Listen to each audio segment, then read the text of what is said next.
Good morning, guys. It's me, Shana Parveen, your science teacher. We are here, guys, to continue your next topic, silk. जैसा हमने पढ़ा था last topic में, guys, कि processing कैसे होती है फाइबर्स की वूल में। उससे पहले मैंने आपको बताया था कि नेचुरल फाइबर 2 टाइप्स के होते हैं, ठीक है, एनिमल फाइबर्स और प्लांट फाइबर्स। एनिमल फाइबर्स में मैंने आपको वूल के बारे में पढ़ाया था डिटेल में। उसके बाद प्रोसेसिंग ऑफ फाइबर्स इनटू वूल पढ़ाया था। अब मैं आपको पढ़ाने वाली हूँ एनिमल फाइबर्स में ही सिल्क। तो गाइस, सिल्क की साड़ीज़ वगैरह आप सभी ने देखा होगा, फीमेल्स पहनती हैं। तो silk fibre are also animal fibres. ये क्या है गाइस? सिल्क फाइबर भी एनिमल फाइबर है। सिल्क वर्म स्पिन करता है सिल्क फाइबर को, ठीक है। The breeding and management of silk worm for the production of silk is known as sericulture, ठीक। Breeding and management of silk worm की breeding करवाना, उसको मैनेज करना, ठीक है, प्रोडक्शन ऑफ सिल्क के लिए सेरीकल्चर कहलाता है, ठीक। जिसे हम सेरीकल्चर कहते हैं। इसको पालन पोषण करना, उनका अच्छे से देख रेख करना। और पालन क्या क्यों करना? उनका अच्छे से पालन पोषण इसलिए करना ताकि क्योंकि हम उनसे सिल्क चाहिए, तो इसको हम सेरीकल्चर कहते हैं। It involves the incubation of tiny eggs of the silkworm moth until they hatch and become worms. इसमें क्या इन्वॉल्व है? Incubation of tiny eggs. Tiny eggs का इंक्यूबेशन किया जाता है सिल्कवर्म मॉथ जो है, ठीक है। Until they hatch and become worm, जब तक ये हैच ना हो जाए, जो इसके छोटे छोटे एग्स हैं, जब तक ये हैच ना हो जाए गाइस, ठीक, जब तक ये अंडे जो हैं इसके हैच ना हो जाए, तब तक इन्हें इंक्यूबेट किया जाता है। इसमें सेरीकल्चर के प्रोसेस में ये इन्वॉल्व है। उसके बाद क्या होता है? जब ये एग जो है हैच हो जाते हैं, हैच का मतलब क्या है? जो अंडे फट के बाहर वर्म्स यानी कि छोटे छोटे से कीड़े, ये तो बाहर निकलते हैं, ठीक है। After hatching the worms are fed on finely chopped mulberry leaves. Hatching के बाद जो वर्म्स है, जो कीड़ा है, देखिए यहाँ पे पिक्चर में भी दिखाया गया है, जो कैटरपिलर लार्वा है इसका, एक तरह से कीड़ा है ये इसका।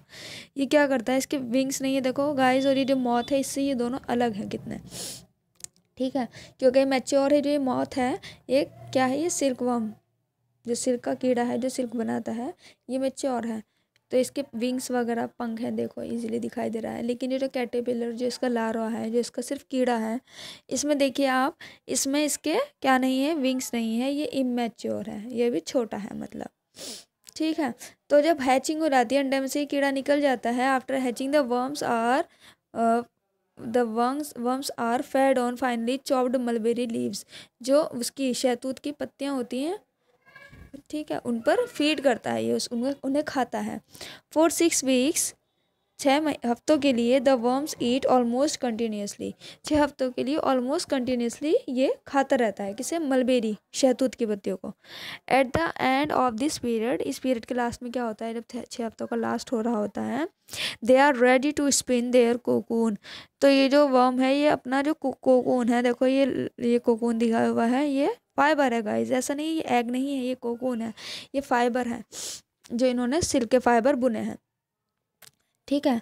कोकून बनाना स्टार्ट कर देता है। एंड ब्रांचेस ऑफ ट्रीज और shrubs are placed in their rearing house. इनका हाउस क्या है गाइस? ये कहाँ रहता है? ये रहते हैं ट्रीज और ट्रीज पर रहते हैं, ठीक है, ब्रांचेस पर रहते हैं, श्रब्स पर रहते हैं, झाड़ी से, ठीक है। ये रियरिंग हाउस है इनके, जहाँ ये रहते हैं, पालन इनका होता है। The worms climb these branches. जो वर्म है, कीड़ा जो है, ये इन ब्रांचेस पर चढ़ता है। And make their cocoon in one continuous thread. ऐसा नहीं है ये हम खोलेंगे तो हमें कंटिन्यूस थ्रेड नहीं मिलेगा, मतलब एक पूरा कंटिन्यूस थ्रेड मिलेगा जो ये कोकून बनता है, ठीक है। द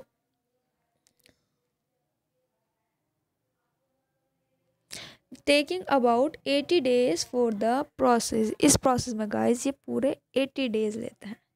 ऐसा नहीं है ये इतनी जल्दी होने वाली टाइम टेकिंग प्रोसेस है, मतलब ये बहुत जल्दी प्रोसेस नहीं है कि बहुत शॉर्ट टाइम में हो जाए। ये 80 डेज लगते हैं इस प्रोसेस में। This is called the spinning of the cocoon. तो ये गाइस कोकून जो बुना हुआ है, ये आपको दिखाई दे रहा है, एग की शेप का है ये, बट ये कोकून है। तो ये जो बुना है, बुनने में इनमें ऑलमोस्ट 80 डेज लग जाते हैं, ठीक है। The amount of usable silk in each cocoon is small. अब ऐसा नहीं है पूरा का पूरा जो हमें कोकून दिखाई दे रहा है एक पीस, अगर हम बात करें तो पूरा का पूरा कोकून जो है वो यूजेबल है, ठीक है, बहुत कम है, बहुत कम रहता है। And about 5500 silk worm are required to produce 1 kilogram of raw silk. कितने हमें सिल्क वर्म चाहिए? 5500 सिल्क वर्म। इतने कीड़े क्या करेंगे? 1 किलोग्राम कच्चा सिल्क हमें देंगे। कच्चा सिल्क क्यों करें हम गाइस? क्योंकि इनका थ्रेड बनेगा, थ्रेड बनने के बाद इनमें डाइंग होगी, बहुत सारी प्रोसेस है, रीलिंग होगी, उसके बाद कहीं जाके हमें ऑब्टेन होता है सिल्क, ठीक है।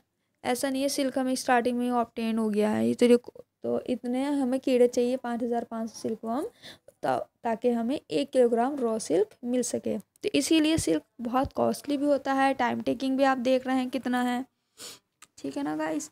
टाइम टेकिंग है, फिर इसकी प्रोसेसिंग, इसको धागा बनाने में भी काफ़ी पैसे भी लगेंगे, टाइम भी लगेगा, मेहनत भी लगेगी, तो सब चार्जेस जब लगते हैं, लेबर चार्जेस ये सब, तो ये कॉस्टली पड़ जाता है। इसीलिए सिल्क के कपड़े काफ़ी कॉस्टली मिलते हैं मार्केट में।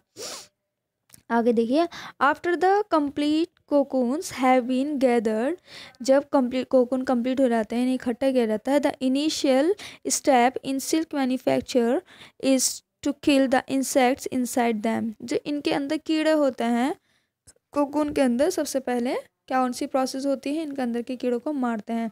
दस the cocoons are first boiled, उसके बाद इन कोकून्स को बॉयल किया जाता है और ट्रीटेड इन ओवन्स, और ओवन जो होते हैं उनमें ट्रीट किया जाता है, ठीक है।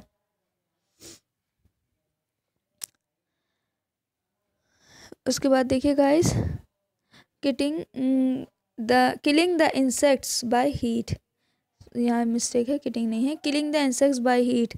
ओवंस में क्या करते हैं हम? हीट के थ्रू इन्हें मार देते हैं, बॉयल करेंगे। ऐसा नहीं कि हम मर जाते हैं, जब इन्हें हम बॉयल करेंगे फिर इसके बाद इन्हें ओवन में हीट अप करेंगे तो इनके अंदर जो इंसेक्ट्स है वो मर जाते हैं। The silk fibre is obtained from the cocoon by a delicate process known as reeling और फ्लिएचर। इस प्रोसेस को हम फ्लिएचर या फिर रीलिंग कहते हैं। बहुत ज़्यादा डेलिकेट प्रोसेस है। देखिए आप यहाँ देख सकते हैं कि आपको ये इंस्ट्रूमेंट दिखाई दे रहा है, इसके ऊपर ये वाइट कलर का रैप्ड हो रखा है। क्या है गाइस? ये रीलिंग हो रही है सिल्क की, सिल्क को रील किया जा रहा है। तो इतना आसान नहीं है, क्योंकि कोकून के अंदर की कीड़ा हटाना, कीड़े को पहले हमने किल किया, किल करने के बाद जो हम उसको धागा हटाएंगे, क्योंकि वो एक कंटिन्यूस थ्रेड है, उसे इसके ऊपर रील कर लेंगे, तो रीलिंग हो रही है सिल्क की। इसके बाद देखिए, the cocoon are first heated in boiling water to dissolve the gummy substances. उसके बाद जो पहले हमने क्या किया था, कोकून को हीट किया था बॉयल वाटर में, ताकि उसका जो गमी सब्सटेंस, क्योंकि जो चिपका हुआ है वो, क्योंकि गम की तरह से एक तरह से गमी सब्सटेंस होता है, जिसकी वजह से वो चिपका रहता है गमी सब्सटेंस, ताकि वो घुल जाए। That hold the cocoon filament in place, जिसकी वजह से जो कोकून के जो फिलामेंट है, जो फाइबर है सारे सारे, वो एक जगह प्लेस्ड है। वो इसी की वजह से है, क्योंकि उसके अंदर गम है। वो गम पहले हटेगा वाटर बॉईल करने पर। हीटिंग के बाद, after heating the filament from 4 to 8 cocoons are joint. उसके बाद इनके सारे फिलामेंट जो हैं इकट्ठे किए जाते हैं, एक तरह के स्ट्रैंड भी कह सकते हैं आप। 4 से 8 कोकून के स्ट्रैंड को एक साथ ज्वाइन किया जाता है एंड ट्विस्टेड। उसके बाद उसे ट्विस्ट किया जाता है and are then combined with a number of other similarly twisted filament. अलग अदर जो ट्विस्टेड फिलामेंट होते हैं उन सबको आपस में ट्विस्ट कर दिया जाता है to make a thread that wound on a reel. जो रील पर आता है गाइस, वो ऐसा नहीं है सिंगल धागा ऐसे ही आ जाता है उठकर कोकून से, नहीं। बहुत सारे पतले पतले स्ट्रैंड्स होते हैं, उनको आपस में लेकर ट्विस्ट किया जाता है। उसके बाद हमें रील मिलती है इसकी सिल्क की। The resulting thread is called raw silk. जो मिला हमें सिल्क वो रॉ सिल्क था। Reeling is done by special machine. Reeling जो हो रही है गाइस स्पेशल हो रही, ये किससे डन हो रही है? स्पेशल मशीन्स के through, which using the threads और fibres of silk from the cocoon, ठीक है। फाइबर कहाँ से लेते हैं? कोकून से लेते हैं, और उससे रीलिंग हो जाती है।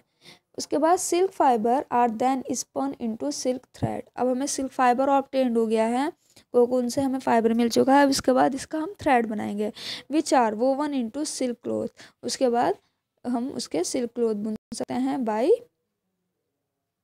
वेवर्स। जो वेवर्स होते हैं बुनने वाले, ठीक है। जुल्हा जिन्हें हम पहले कहते थे, तो जुल्हाए जो होते हैं वो कपड़े ही बुनते हैं। देखिए गाइस यहाँ दिखाई दे रहा है,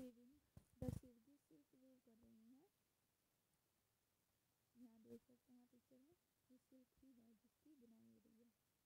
ये साड़ी कपड़ा हुआ है और ये साड़ी वगैरह है, तो ये ऐसे ही सिल्क बना जाता है। ठीक है।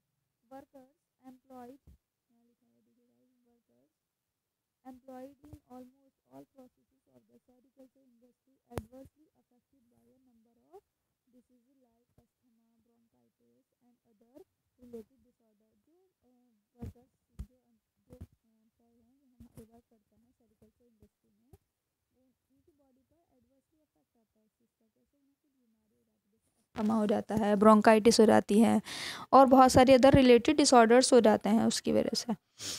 ठीक। Neck pain, low back pain हो जाता है एंड जनरली बॉडी एक is a general problem of workers. उन्हें नॉर्मली होता ही होता है। ठीक है गाइस, बाकी देखिए नोट है workers infected from anthrax work in the wool industry. जो वूल इंडस्ट्री में काम करते हैं उन्हें एंथ्रैक्स डिसीज हो जाती है, गिल्टी रोग एक तरह का। ये भी एक पल्मोनरी डिसीज़ है, सॉर्टर डिसीज़ भी हो जाती है। ये पल्मोनरी डिसीज़ यानी कि लंग्स की डिसीज़ है, ये भी जो इंडस्ट्री में वर्क करने वाले वर्कर्स को हो जाती है। उसके बाद देखिए गाइस एनिमल फाइबर हो चुका है, यहाँ देखिए गाइस प्लांट फाइबर्स हैं। ठीक, प्लांट फाइबर्स में जो हल्की सी स्पेलिंग मिस्टेक है गाइस, फाइबर FI है। प्लांट फाइबर्स में देखिए कॉटन एंड जूट और प्लांट फाइबर्स, ये मैं पहले ही बता चुकी हूँ आपको कि कॉटन हमें कहाँ से मिलता है। कॉटन हमें उसके